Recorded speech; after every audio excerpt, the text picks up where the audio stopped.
Welcome to Luca is a Billionaire, where the only thing I invest in is your answers. You start by confirming compatible parts: frame, motors, ESC flight controller, and an ESP32 Wi-Fi module. Mount motors to the frame and secure the ESCs close to each motor.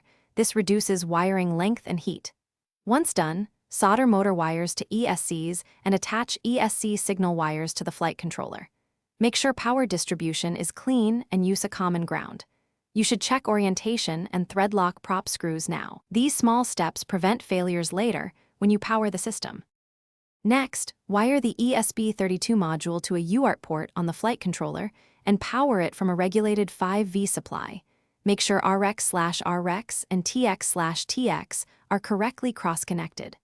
Flash firmware that supports Wi-Fi telemetry and control, and configure the UART baud rate to match the module.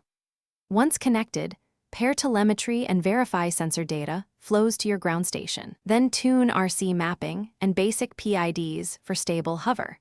Make small hover tests indoors with props off guard to confirm motor spin direction and control responsiveness. Now finalize by balancing propellers, calibrating the compass, and configuring a reliable failsafe to cut motors if signal is lost. Mount the Wi-Fi module in a shielded but ventilated spot to reduce interference. Make sure antennas are oriented for line of sight.